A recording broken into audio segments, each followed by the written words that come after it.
It's officially the new league year in the NFL, which means that trades and free agent signings have become official for our New York Jets. And oh, by the way, they have shored up their offensive line on day 3 of free agency. It's a live version of the Dylan Parham football show, and it starts right now.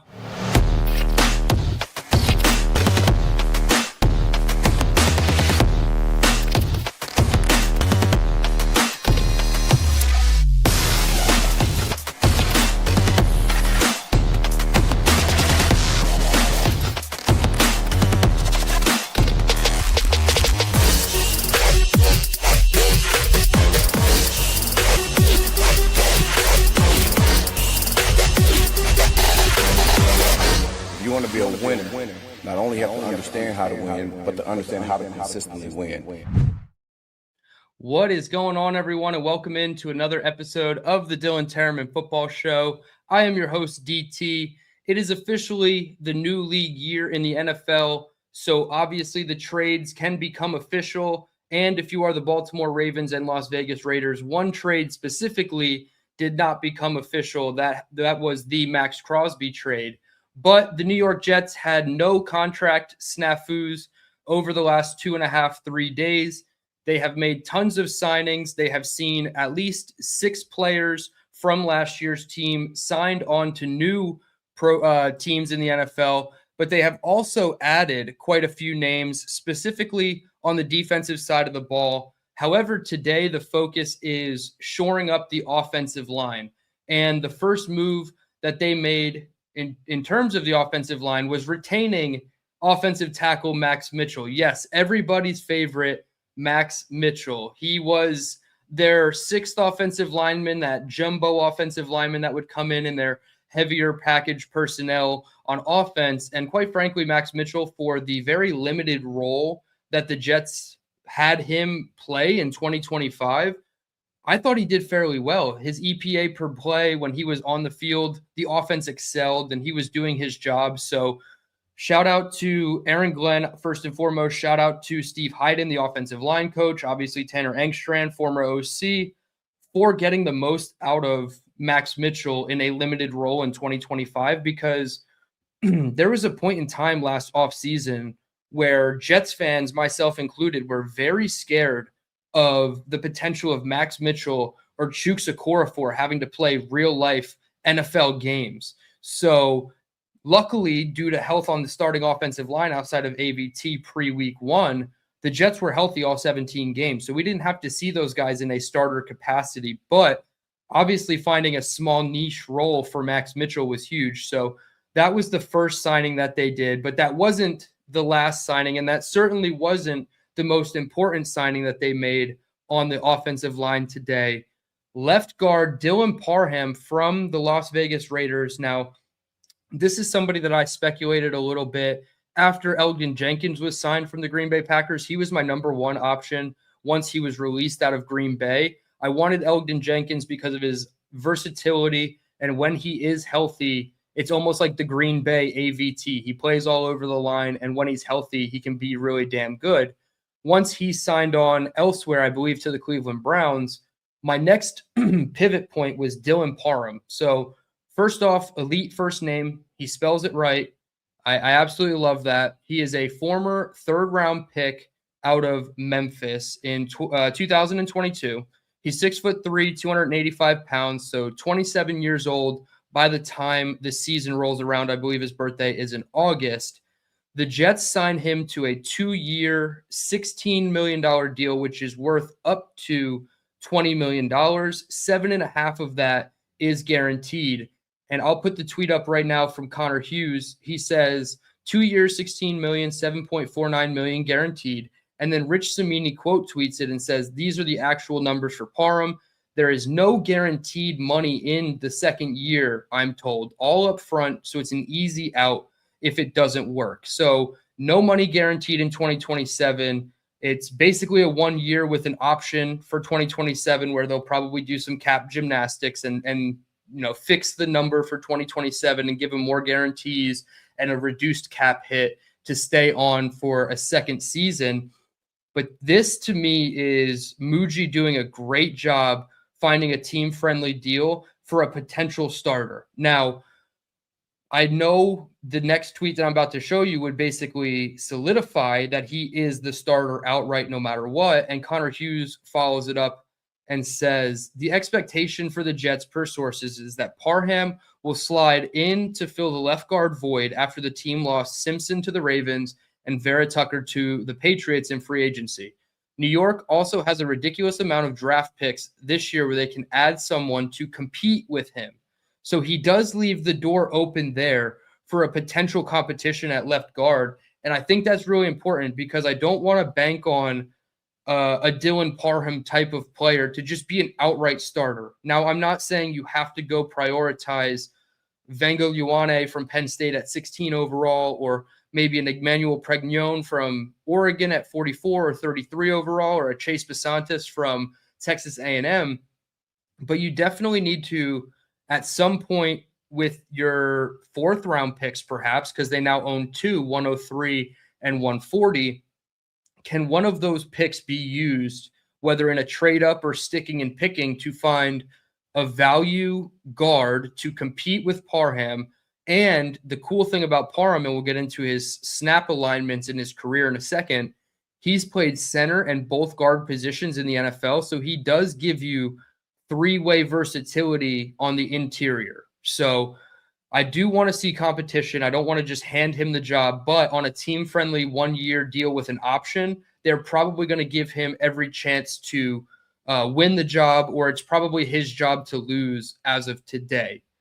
Now, with his snap alignment, like I mentioned, in 2022, his rookie season, he was the most versatile, we'll call it. 789 snaps at left guard, 137 at center, and 110 at right guard.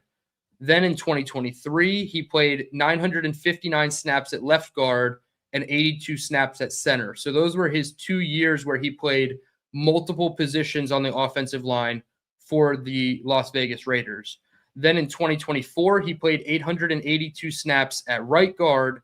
And then last year, 843 snaps at left guard. So primarily, he's played left guard, right? 800, 900, 700 snaps over 3 seasons. But he does come with almost 1,000 snaps at right guard and about 220-ish snaps at center. So a highly versatile player on a team-friendly deal. I think this is a surface win for the New York Jets. Now, he was on a very bad Las Vegas Raiders team last year. Obviously, we know everything that we talked about with Geno Smith, right? The environment around him was bad.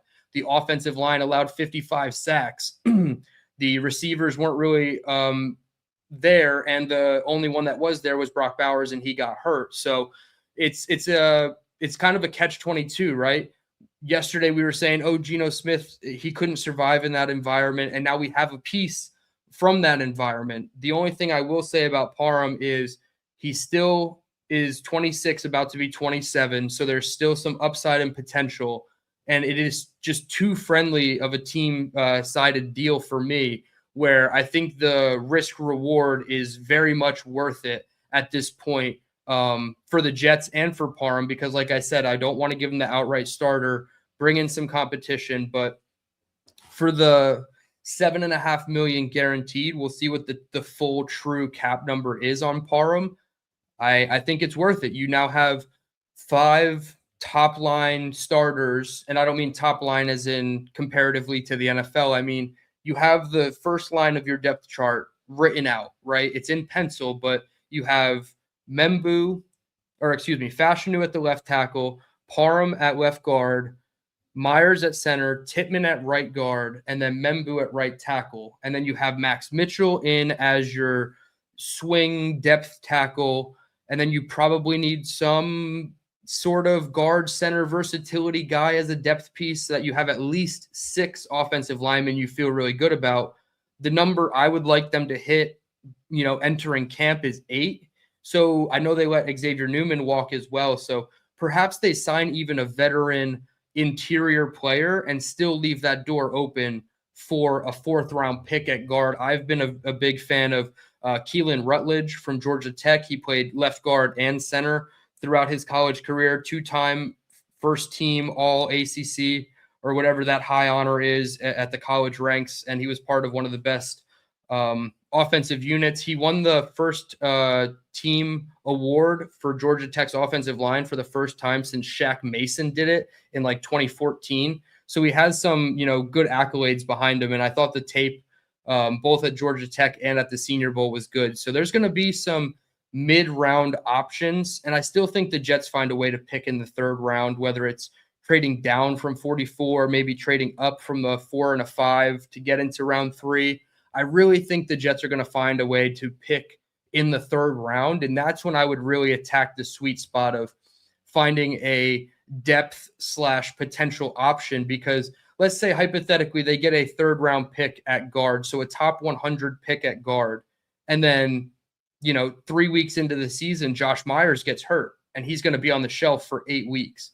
We need to slide Parham over to center. We need to slide that rookie in at left guard. And we need to expect, a not so vast drop off from Josh Myers to that rookie. So I'm not saying go get a 6th round pick and just say, yeah, go compete with Parham. You probably need to prioritize it within the top 100 picks of the draft, in my opinion, so that the talent level of drop off, should something happen and he has to play, isn't that high. So I'm really excited about the Parham signing. I did pseudo predict it once a couple of the other options were off the table, but it did feel like it was either Parham or one of the old Cleveland Brown guards, which were Wyatt Teller and Joel Bitonio, who are 6 to 8 years older than Dylan Parham. So we'll see exactly how it all plays out. But on the surface, this looks like a really solid signing for the Jets and one that could come out of steal given what his role might be.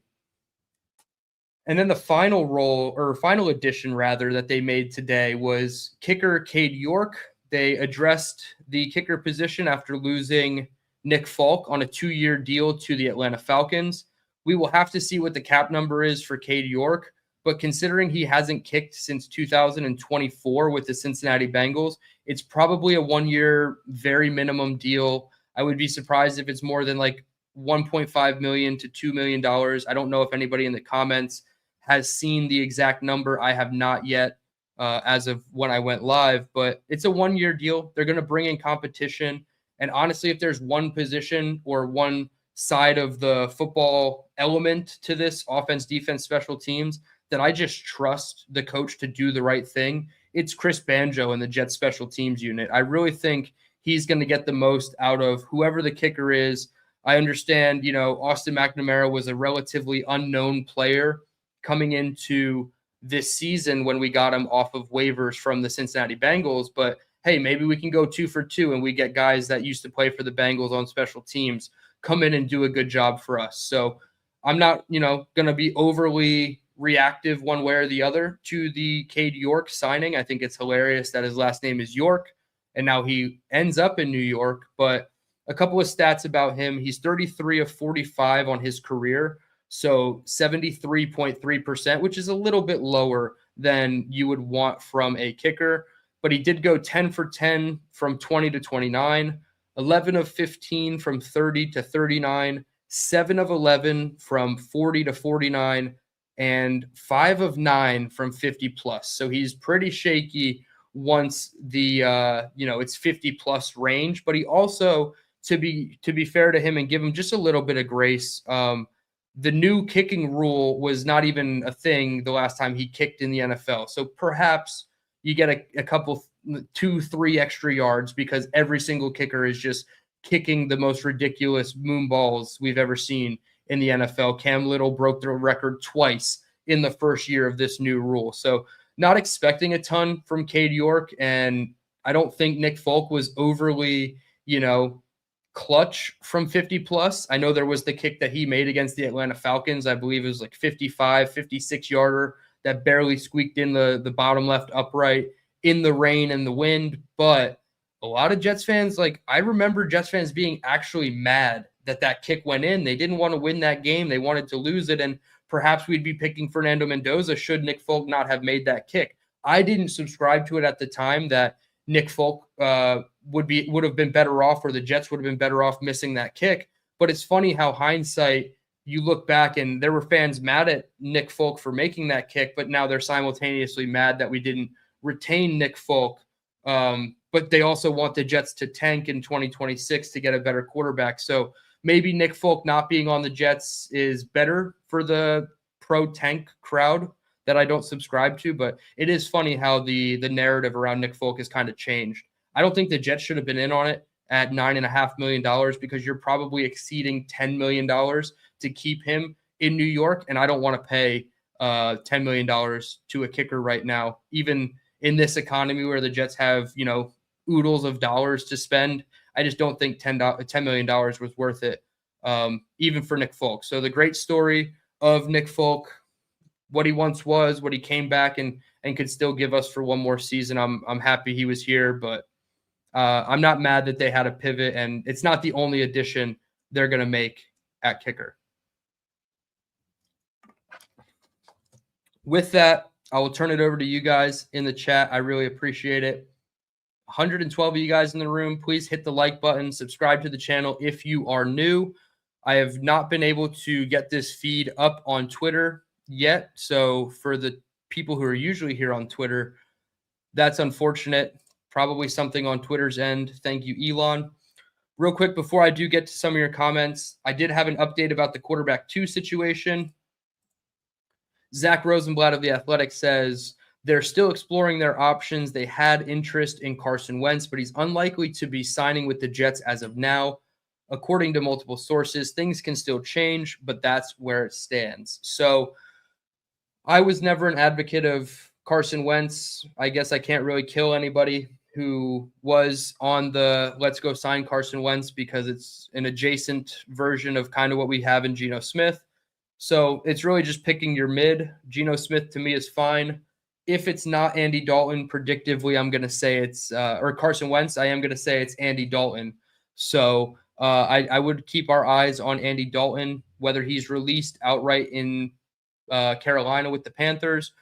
I don't think they would have to trade a pick for Andy Dalton. And if they do, it's maybe even a 2027 7th round pick. So not this year, but next year. And then you get your 2 quarterbacks in the room for the cost of, what amounts to be like a mid 7th rounder. So we'll see what they do at quarterback 2, but I expect one more veteran and maybe it's Andy Dalton.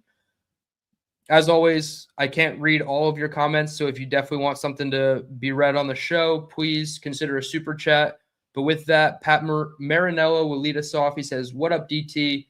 What are you doing at 16? Besides the top 4 receivers, give me 2 options that they would be very, very happy, that I would be very, very happy with." So I would have been, a couple hours ago, I was saying Vega Leone from Penn State, the guard, but I don't think you need to force that need at 16.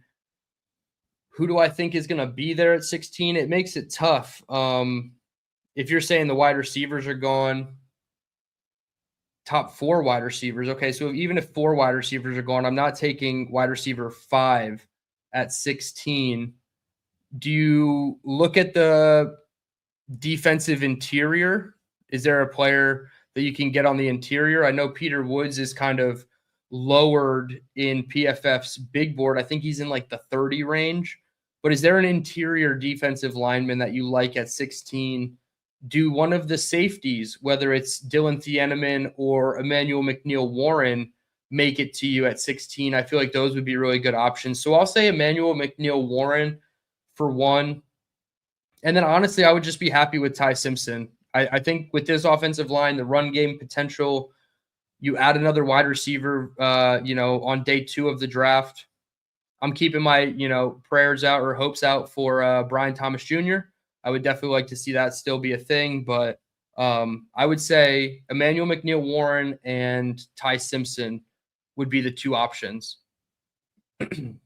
Which, speaking of safety, I didn't think it was worth, mentioning in the monologue, but I don't know if anybody noticed that Jamal Adams is being listed as a Jets player, a current Jets player on PFF.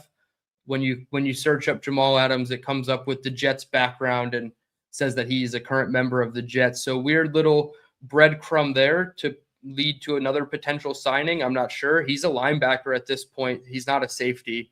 So that is a little bit interesting. And then Jason Pinnock tweeted 2 airplane emojis. So a lot of people speculated that he might be coming back to the Jets, which, I mean, that's a cool reunion if they wanted to bring back Jason Pinnock. But thought that was pretty interesting that Jamal is, I guess, being labeled as a Jets player currently.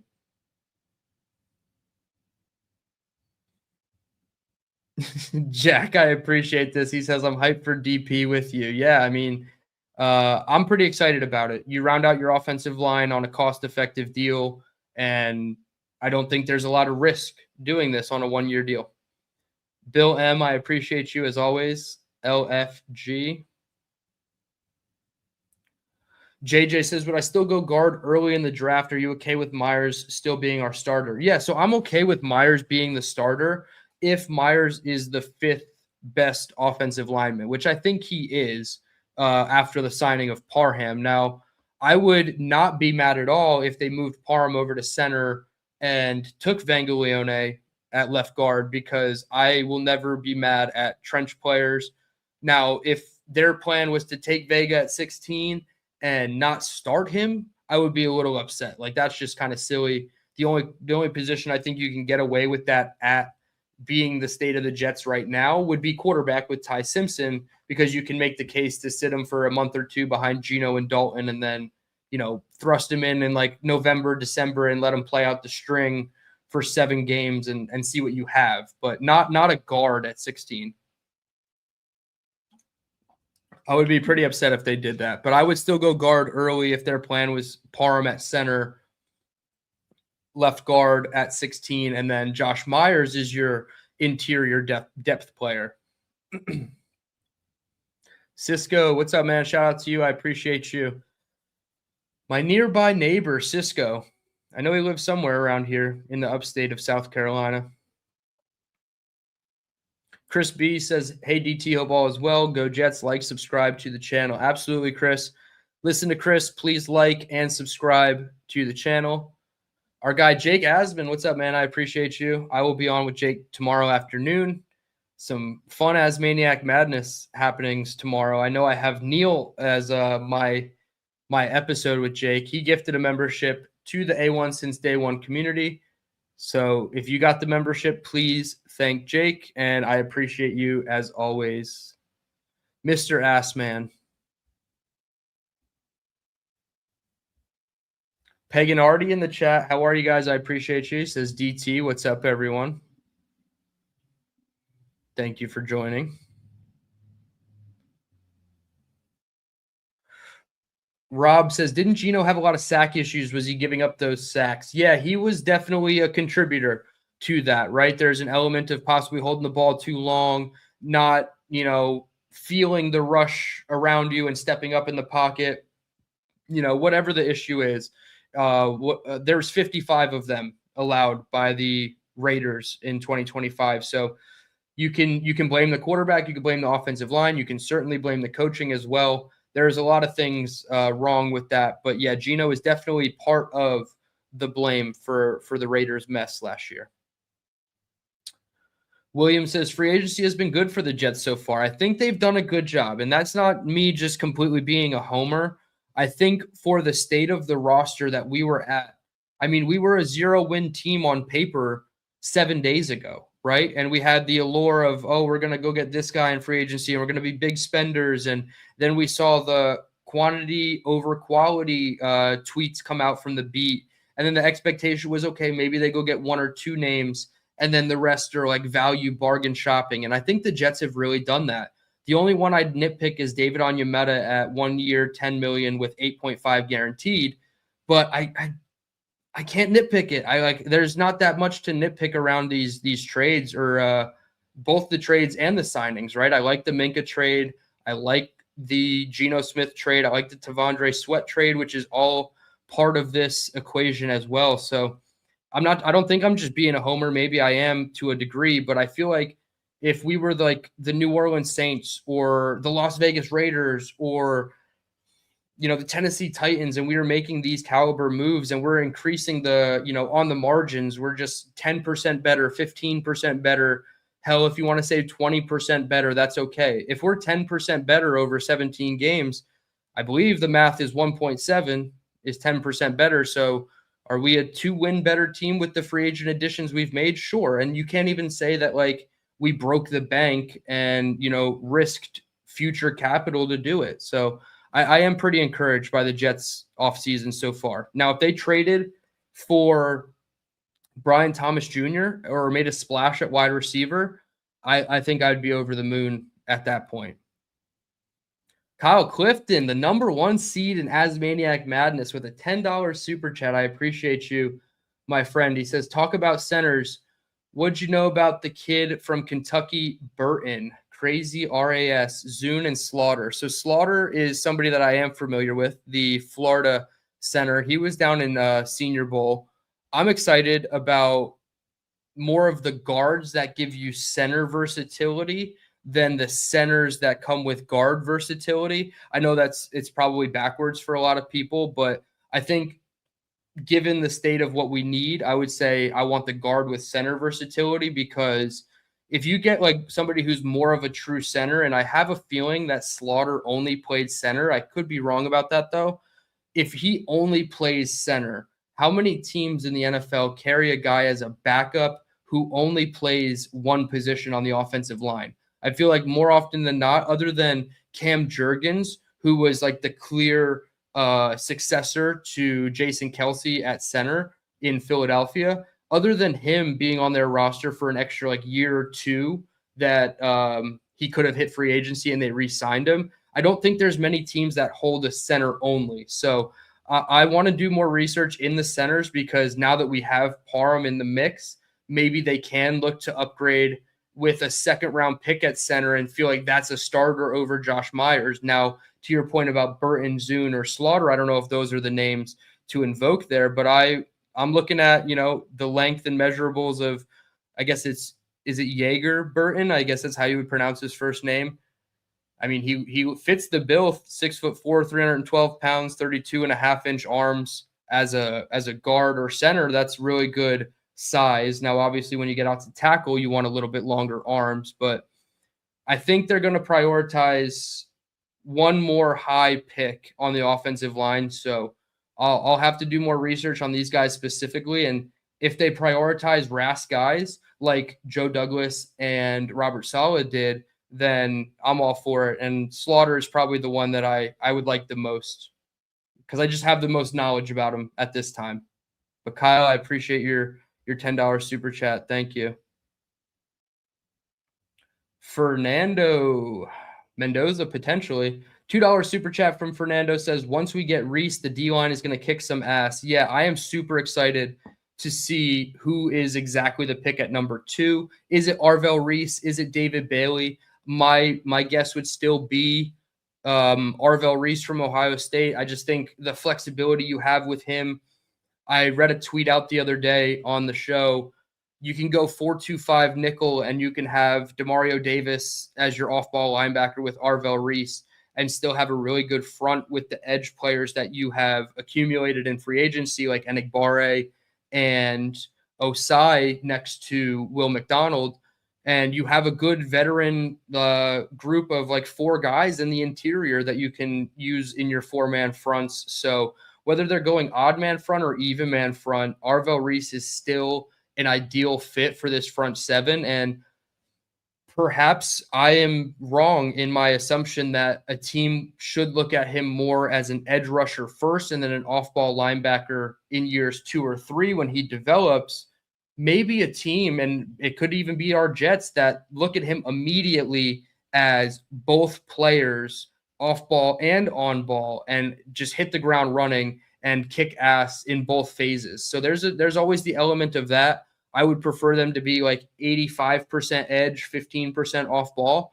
But if they're looking at more like a 65-35 split, then I'm okay with that too, because now it gives you flexibility with Sherwood, right? You can possibly move on from his contract and just have Maui Noah, Reese, and Demario Davis as your 3 linebackers in a base 4-3, and you still have, in your base 3-4, and then you still have another outside linebacker, whether it's Osai or Enigbare.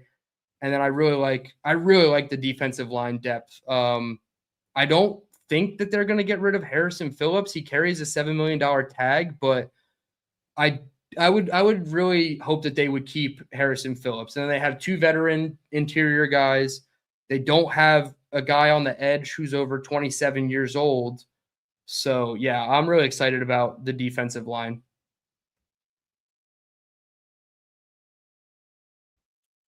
All right. Carlos with a 1 month A1 since day one super chat. I appreciate you, Carlos. Thank you for being a member of the A1 since day one community. He says, thank you, DT, for everything you do. You do it exceptionally well. Well, I certainly appreciate that. You guys have probably heard me say this so many times. I just try to come informed so that I can try to inform you guys. That's really all it is. And wherever the conversation goes, that's really where you guys dictate. But I try to do enough research to have 35 minutes of talking. And this one was a little bit shorter because the moves today were not as, oh my goodness, we have to spend 15 minutes talking about our new quarterback in Geno Smith. But I've been appreciating the lives, and I've been appreciating all the engagement during these lives throughout this entire week. Tank for Ty checking in with the daily what are we gonna call this, Ty Simpson? He's like the daily check-in. It's like for the people who play Grand Theft Auto, like the daily wheel spin at the casino. Like this is Tank for Ty coming in. Say it with your chest, Ty Simpson, baby. Yeah, man, I'm still cool with it. I gotta turn this light on. I'm still cool with Ty Simpson at 16. I know a lot of people are gonna push back on that, and that's fine if you want to wait till 33. I think it's worth the swing. As Chad says, 16 for wide receiver. I would be okay with that if one of the Tate, Lemon, Tyson guys are there. Other than that, I don't want Concepcion over Ty Simpson. I don't want Denzel Boston over Ty Simpson. And that's just me, personally, for how I feel about the players. It all comes down to how Muji and Glenn and Reich feel about the players. But I would take Ty Simpson over quite a few players at 16. Our guy, 3 Siblings J, Fire AG. Hey, man. At some point, they might end up doing that. Tank for Ty says, Muji is straight cooking right now. He is. I think he's doing a really good job.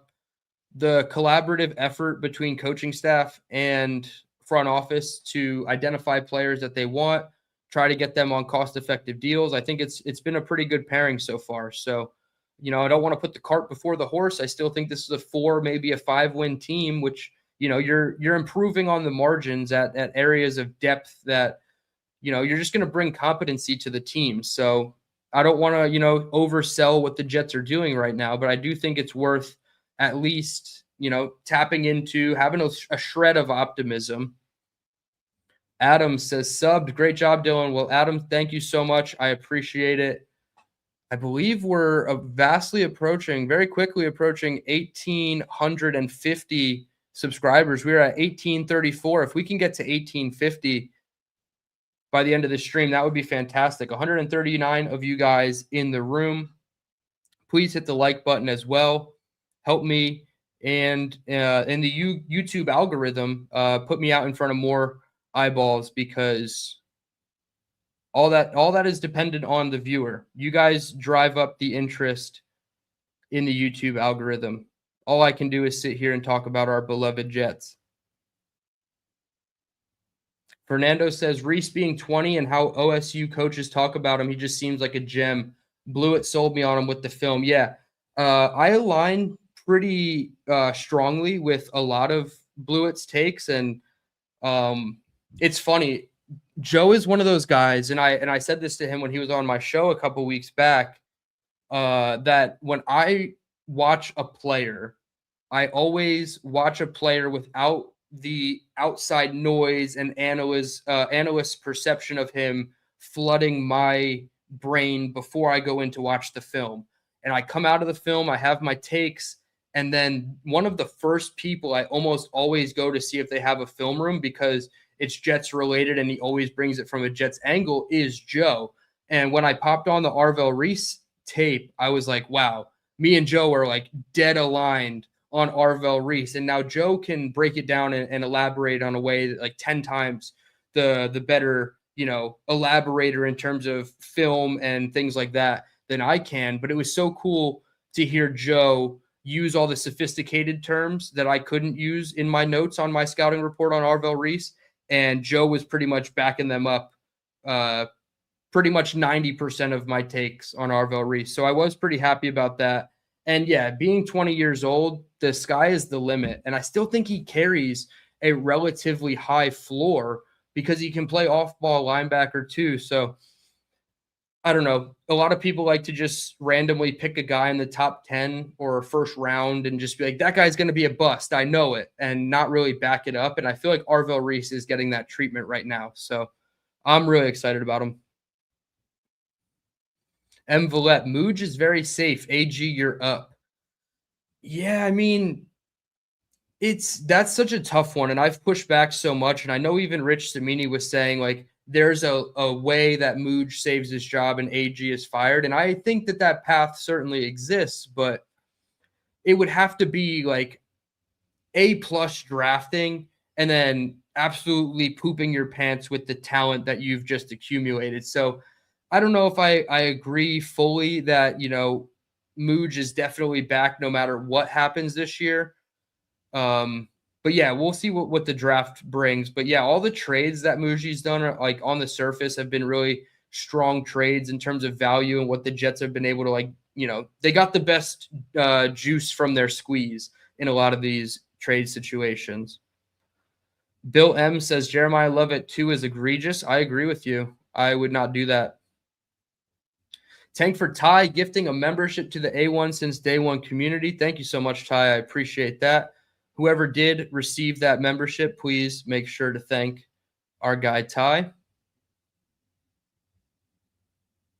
M. Villette says, evaluation on Gino's arm talent yet. I mean, Gino always has thrown a solid deep ball, right? You look at some of his passes to Trey Tucker last year. Even Ashton Genty had a pretty long touchdown pass from him in Vegas last year. I feel like the deep ball has never been, something that Gino's been afraid to use. Whereas even if you look last year, Justin Fields was afraid to throw a 15-yard pass or like a 5-yard slant route. So it's really going to be night and day in terms of quarterback confidence. And quarterback confidence does not always translate to positive production, right? Quarterback confidence can lead you to a lot of gunslinger moments where you're throwing 3 interceptions in a game. But I do think there's a way where Reich, Musgrave, and Gino find like a happy medium. And somebody explained this really well with Greg Rosenthal. They called it a chaotic neutral with Geno Smith. And I'm like, you know what? That's probably what the Jets are going to get. It's not going to be, chaotic negative. It's not going to be like chaotic positive, but it's definitely going to be chaotic neutral with Geno Smith at times, both on and off the field. So it'll be interesting. And I'm happy to have him compared to some of the other people. Like Carson Wentz, his left arm just kind of exploded and he was never really like able to throw the ball, which is funny because he's right-handed. So we were picking a guy who's going to lead us to hopefully 5, maybe 6 wins. And then if a lot of things bounce your way throughout the season, can you get to 7, maybe 8 wins and save some jobs along the way? So the only thing I really will say about Gino that I like the most about the signing is that he said that he aligns with AG in terms of they both have a chip on their shoulder. And I really like that because in this league, your quarterback and head coach need to be on the same page or a lot of things are going to go wrong. And I don't think AG and Justin Fields were on the same page at all. You just think about the way that they carry themselves. Yeah, Justin Fields is a very good athlete and he's a solid football player, except when asked to throw the ball, and then he got hurt. And it just felt like everything we've heard about AG's mentality and then how we saw Fields conduct himself over the latter portion of the season, it just didn't mesh well. William says, I'm sure our draft will be an A+. I would hope so. I mean, you're probably not going to get an A+ across the board, but can your first 4 picks be starters? I think that's the expectation is 3, if not 4 of those guys have to be day one starters. And then that 4th guy that isn't a day one starter, is he pushing for starter reps by the end of his rookie season. But it looks like, wide receiver, offensive line, safety, off-ball linebacker, those are the positions that I would look at with those first 4 picks. In any order you want, we can argue about that for the next, month and a half till the draft comes. But I do think there is a solid, pecking order of priority with our draft needs still. Troy says, thoughts on Jawan Jennings? Did he sign anywhere? I don't think I've seen his name pop up in any of the contract tweets that I've seen. I mean, he's a solid option. I had Ian from Jet Central on Monday, which feels like a forever ago, which is only, 3 days ago, but it was 4 streams ago. I had Ian on, and he really likes Jawan Jennings, and his argument for him was pretty compelling. So I wouldn't mind it. He's not like my priority option, but the way that some of these wide receivers are getting paid, like Alec Pierce and Romeo Doubs, I'm glad that they weren't necessarily, in those waters. And I loved Romeo Doubs, but maybe not for that price tag. So can they get Jawan Jennings on like a little like team-friendly deal like they did with Parham? Then, absolutely. I think that would be a cool name to add to the mix before we get to the draft, and then you don't have to really, stress about it as much. And the Jets, speaking of wide receivers, they did see John Mechie sign a 1-year deal with the Carolina Panthers. He reunites with Bryce Young, his college quarterback at Alabama.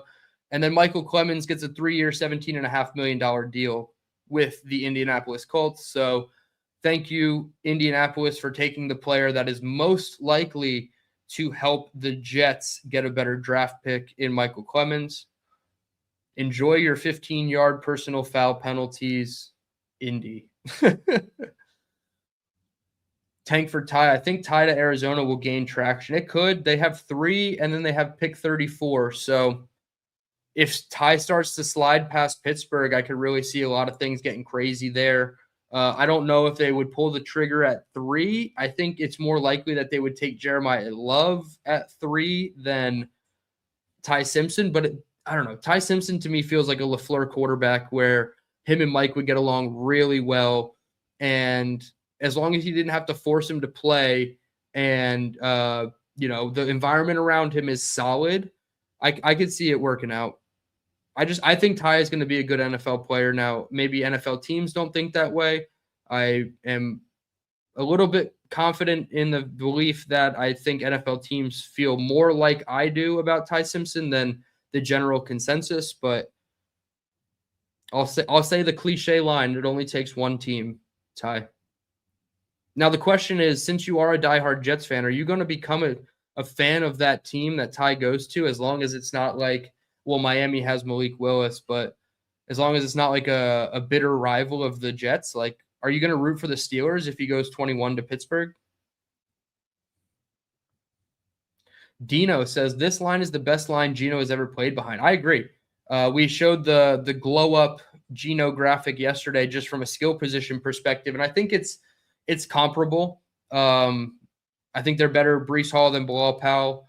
I think Santonio Holmes and A.D. Mitchell were kind of a wash. Garrett over Stephen Hill.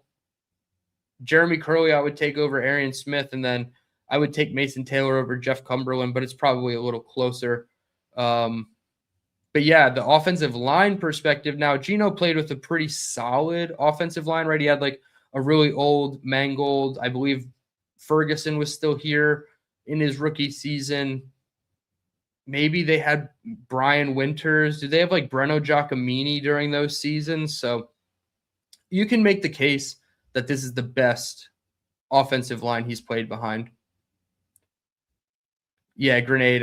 That's what I was getting at. The LaFleur fit, it makes a lot of sense scheme-wise. Pro-style offense, under center, play action, bootleg, crossers. I think that's right up Ty's alley. Which to me, I think could work in a Frank Reich offense. And then you prioritize running the ball as well.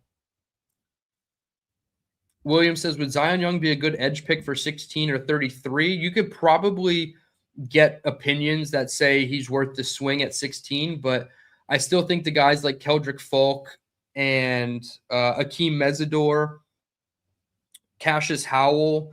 Those guys might go ahead of Zion Young. So if you would take him at 16, it might be a reach, but I think 33 would be a pretty sweet spot for him.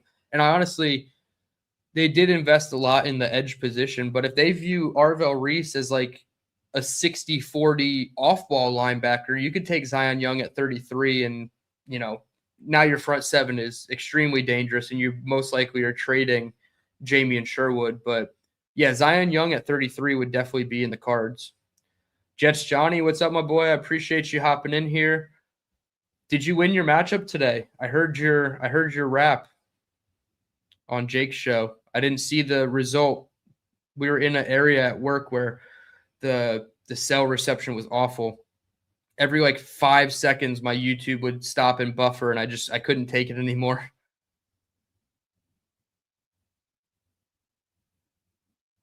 Black Gypsy says, I'm going to get some white fabric paint and paint over Fields' jersey and handwrite Gino's name on it.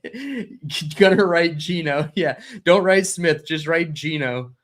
It's funny. I'll share a funny story. Autocorrect in my phone, I've changed Gino in my, like, how I spell it to capital N-O so many times in like group chats with my friends over the years. I've called him Gino with like capital N-O. So it's funny that I have to like revert course now that he's on the Jets. Jordan Powell. Yeah, they gave Michael Clemens quite a bit of money. I thought he was going to go to Tennessee and go back with Saleh, but he got JFM and JJ instead. So Saleh probably lucked out, and Indianapolis paid a ton of money for Michael Clemens. Like, Jets fans, like, they would have been mad, but like understood if he got a 1-year, $3 million deal to return as like the worst defensive lineman on the team. But yeah, $17.5 million over 3 seasons is, whew. Hey man, he helps the comp pick formula too. Dino, I loved watching you flop like a fish on the Asman show. I saw Jake put that at the end of his stream tonight. Marcelino McCreary Dill will live in Asman history, I guess. That video's in the archives thanks to our great friend Gator McCluskey.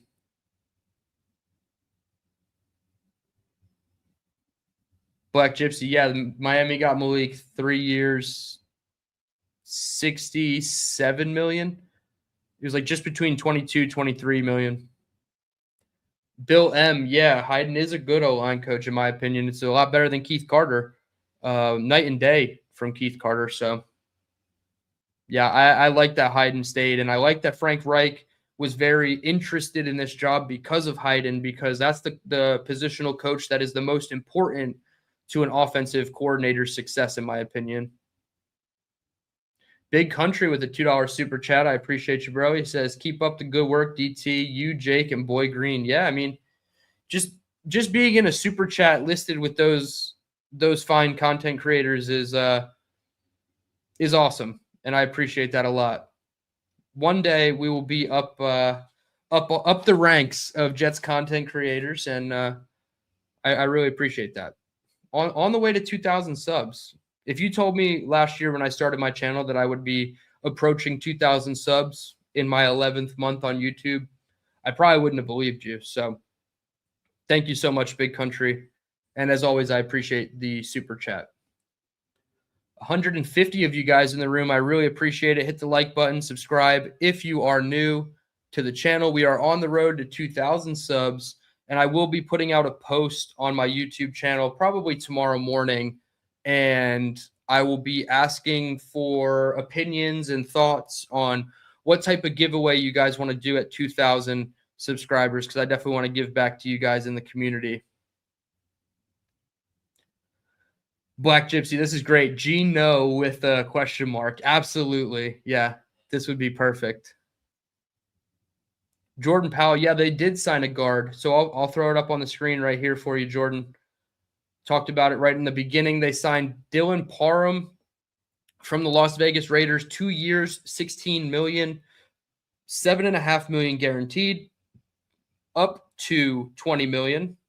And then Rich Cimini quote tweeted it and said there's no guaranteed money in the second year, so it's all up front and easy out if it doesn't work. So it's basically a 1-year option, and they can bring him back in 2027 and adjust his cap number a little bit. William says, hey, Dylan, do you prefer Boston, Cooper Jr. for us at wide receiver? I like Boston, Cooper Jr., and Concepcion for different reasons. I like Concepcion because he is such a burner and he wins quickly and he can win vertically. I like Cooper Jr. because he's kind of like a little bit of a do-it-all guy. He can go vertical. He can do the short to intermediate. He can also give you juice on special teams. And then Denzel Boston, I really like the amount of reps that he played against press coverage, and he was able to win at the line of scrimmage a little bit better than those guys. And they're also, smaller body types, like more slot options, whereas Boston to me is a boundary wide receiver. So if I had to pick of the three, Boston, Cooper Jr., and Concepcion, I would pick Cooper Jr., then I would take Concepcion, and then I would take Boston. I would prioritize the separator types who can get open vertically, because I feel like we have that skill set in AD Mitchell to beat press on the boundary and win contested catches outside the numbers, as opposed to, needing Boston to fill that role. But they all carry some, level of importance while putting together your wide receiver room. It just depends. Do the Jets want to prioritize, taller guys? Do they want to prioritize, more gadget style guys? We'll see what happens.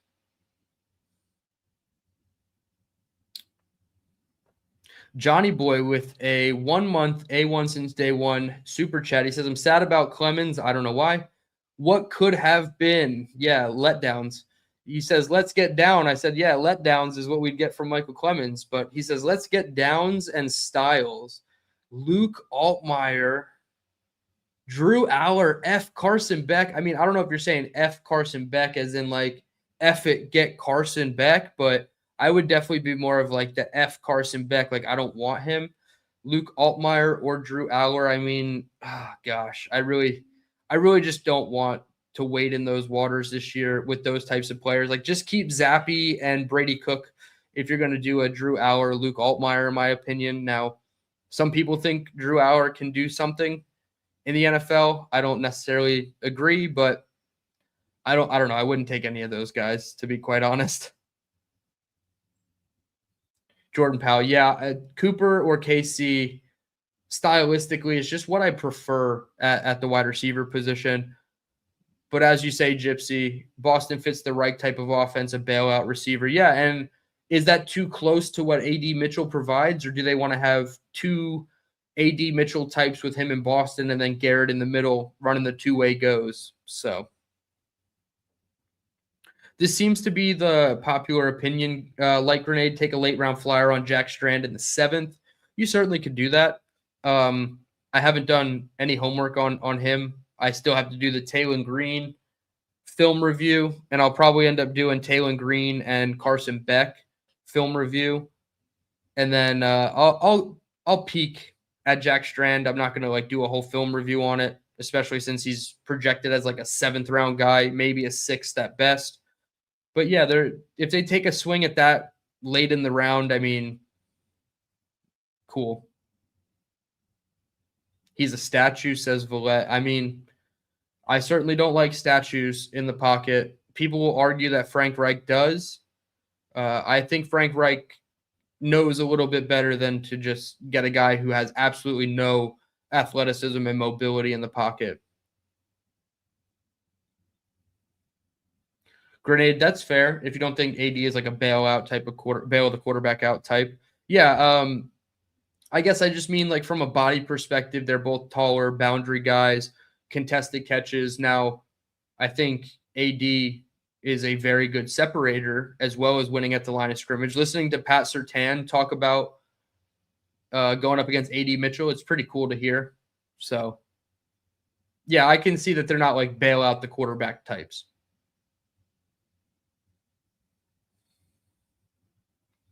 Are you talking about this upcoming draft class, or are you talking about next year, Cisco? Oh, the guys this year on the film that I've watched so far? My favorite guys, that's tough. Ruben Bain and Akeem Mesidor were two of my favorites. I really enjoyed watching their tape.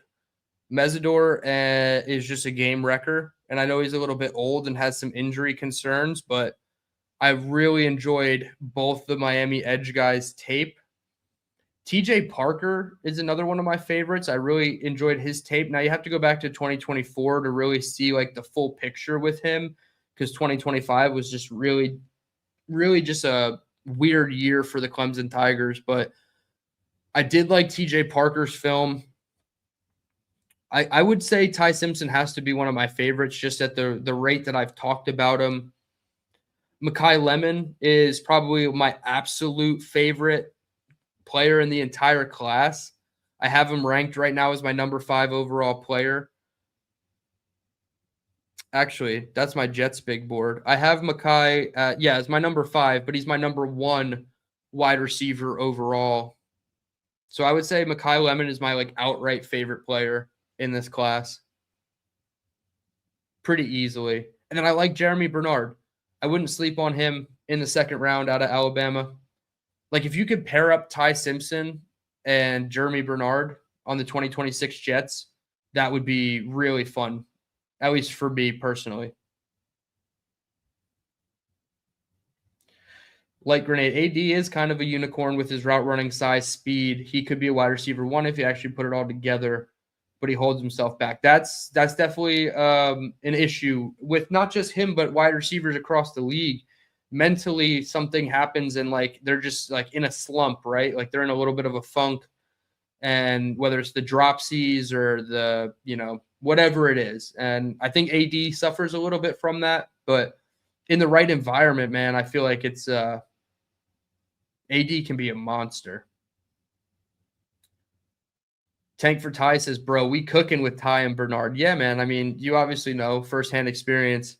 I liked Bernard's tape. He's a bit of a gadget guy for, his size. He doesn't necessarily scream, I can line up in the backfield and give you a third or fourth type of role. He plays the boundary. He plays the slot. He can play really condensed close to the line of scrimmage and give you blocking ability in the run game. Like I saw a couple like inside zones and tosses and things like that where he was going head up with, an M-man on the line of scrimmage or, an off-ball linebacker, and he was taking them on with the blocks and doing pretty well. And then he's out of the backfield running routes. And I'm like, okay, I really think there's something to tap into here with Jeremy. So I would have loved to see him at Senior Bowl. Unfortunately, he didn't go. But, yeah, he's definitely a favorite of mine. And if you're going to get Ty Simpson, go get one of his best targets in Jeremy Bernard. All right, we're approaching the hour mark. I appreciate everybody. 161 of you in the room. We're going to end with Jordan's question, unless we get a last-minute super chat or somebody has anything super pressing that they have to ask. Jordan says, how would we feel if the Jets drafted Jordan Tyson? I know he has injury concerns, but if he can stay healthy with an NFL program, dude is going to ball out. He is such a fun, polarizing prospect because if he can stay healthy, he is very fun to watch. And I think he does leave some things to be desired because of the injuries. Like his yak ability, I don't think is always at 100% potential. Like he'll run out of bounds instead of taking on contact sometimes. There's people that comp him to, early, LSU and early career OBJ. I don't know if I would go that high. I don't love comparing people in the NFL yet. So it's a tough one for me. But if the medicals are okay with the Jets, then yeah, at 16, if he's there, absolutely you'd take him. Maybe you even can get cute and trade down a couple picks from 16 and recoup an asset and still get him, in like the late teens or early 20s. So I would take Jordan Tyson. I think it's worth it if the medicals clear up, and I just have no way of speaking on that. Cisco with a $5 super chat. He says, thank you, DT. Well, thank you, Cisco. I appreciate it. My upstate South Carolinian brother. Thank you so much. All right. that's going to do it for this one. Almost at the hour mark. I really appreciate everybody for tuning in. I love that I'm not door dashing either, Cisco. I will be back probably Friday night, if not Saturday. Tomorrow I'll be on with Jake in the afternoon. I'll be back at some point Friday or Saturday. We'll call it Friday or Saturday. I appreciate everybody for tuning in. Hit the like button one more time. Subscribe if you are new to the channel. On the road to 2K subs. DT signing out saying, let's go Jets.